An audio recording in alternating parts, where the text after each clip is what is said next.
You know how sometimes you can just have too much entropy in your day? This was that day for me.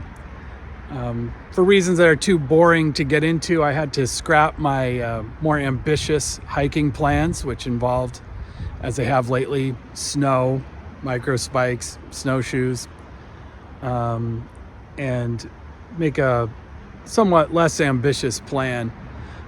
So today, as often happens on days like this, where everything kind of goes sideways, I'm getting my Sabbath walk in at the Assabet Wildlife Sanctuary, which is right here. There's the parking lot, little kiosk. It's an interesting place. We'll check it out. I have actually talked about this refuge a number of times before in a podcast, on my weblog, and actually in a sermon as well.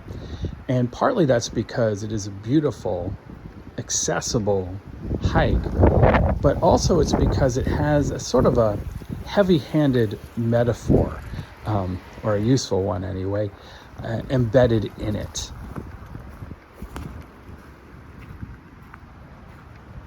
So over to my left, we'll see if you can hear it. I certainly can hear it. There's some wood cutting going on, some machinery, very close to suburban civilization. In between me and that noise is another road, a sort of a service road similar to the one at Poet's Seat, except it's quite a bit longer.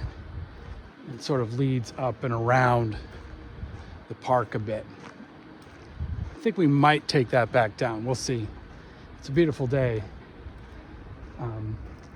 inside the park, and it's flat and soft on the feet, so that's a good thing. Now, I had expected to see wildlife on my first visit, which was during the winter. Of course, much of it was asleep, as often happens in the winter in New England. But there were some winter birds, plenty of ice, leafless trees, the snow hanging on to the evergreens. And I saw all those things. However, what I was not expecting was a large amount of human habitation. Many of the trails were unusually wide. There were patches of old, cracked pavement, too. Right where I parked, I sort of parked in the back of the park, which I didn't know at the time. But where I parked, there was the foundation of an old tavern that dated back to 1700. And then over time, I found other foundations, very symmetrical holes in the ground, sort of scattered about on the sides of the trail. But the most remarkable thing were these concrete bunkers tucked away in the forest. Here's one you can come right up to. See that? There's graffiti, of course, all over it because it's really close to the trail. I'm not going off trail for this, not for spooky reasons, but for ecological reasons. But I have to say, it is a bit spooky. And they're all over the place, just sort of settling in the woods. I know that there is, in fact, a pattern to it, but when you're hiking around, it's actually hard to find the pattern unless you look at a map. Anyway, I think I'm going to keep moving on. Now, I later learned that there were 50 of these bunkers in the park, and therein lies the story. You see, first this land was wilderness. Then it was occupied by Native Americans. And then it was a neighborhood for some time, which is where that colonial tavern comes in. Henry David Thoreau actually traveled through here in the 1800s and wrote a poem called Old Marlborough Road. And then, in 1942, as the Second World War heated up, the land was seized by eminent domain. 100 families were removed. The houses and the tavern were destroyed, and those big bunkers were built to store ammunition for Fort Devens. And after a while, when it was no longer deemed necessary, the area was sealed off and abandoned as nature reclaimed what was once its own. This one deserved a closer inspection. It's not, it's a little bit farther off, so it's not quite as, decorated, but still quite imposing and very thick. I actually have some friends who've been in one of these. It just happened to be open. I'm not sure if it was supposed to be or not, but they said that it's about as deep as it is, trying to get to the top, as it is high. So quite an intimidating storage facility. So this old abandoned fort or storage facility, it doesn't look like a fort in the way we think of them, was finally opened to the public in 2005 as a wildlife sanctuary. And that wasn't so long ago, which may be why, on a weekday anyway, you can pretty much have the place to yourself. Here is something older than the base, or auxiliary base, or whatever you want to call it. It's a stone wall. It comes up going along the side of this road for a little while, and then takes a hard right. And then, of course, I don't know if you can see it, but right behind it's another bunker. But I wonder who built that. Now, there's something about a ruin that can tell us a lot about us. The sign at this place may say wildlife, but there's a lot of humanity here too.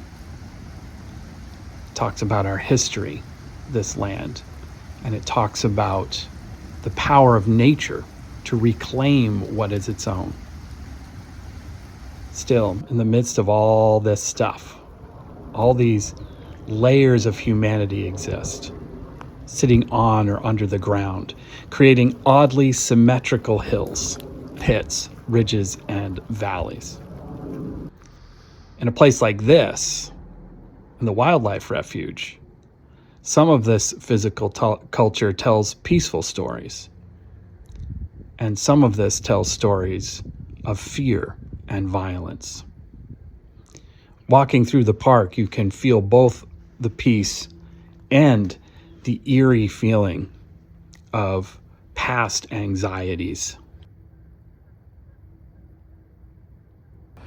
So this is a good stop for a break. It's raining, so it won't be a long one, but I'm glad we got here. It's funny, while the bunkers are super eerie, the pond or lake or whatever is really nice, and I've been here a number of times now. Usually I'm here during inclement weather, like right now, and I wonder what it'll be like when the leaves come out and things get a little more spring-like. It's early spring now. Feels a little bit like Holy Week is coming. It's that moment when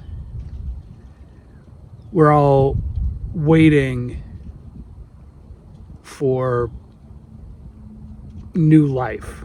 We're all waiting for whatever is under the soil or whatever is going on in our lives, whatever the future will be. We're hoping that it will spring up soon, or at least I am. This is lovely, though. It's a good place if you just need a place to sit and wait.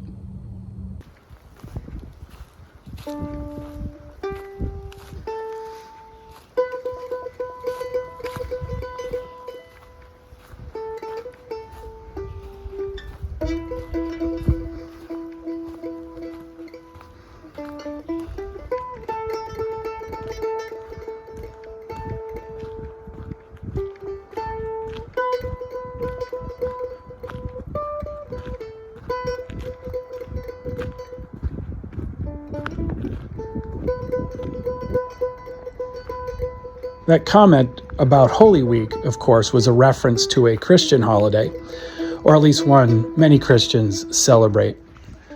But of course, people of every faith or of no particular faith do try to find a way to mark and observe this interesting transitional time as the cold and the sort of starkness of winter fades away and we put our spikes back in the box for next winter, and we start to look forward to the potential of abundance, the potential of warmer days and the springing forth of new life that we hope for this season.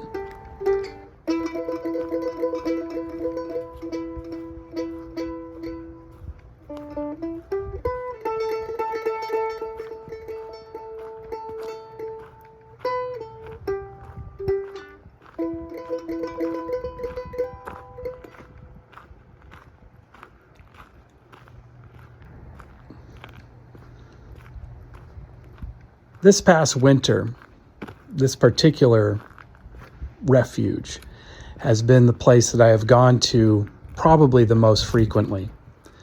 It's a great place to wait for spring, as I said before, and it's a great place to experience nature without having to put in a lot of time or a lot of effort.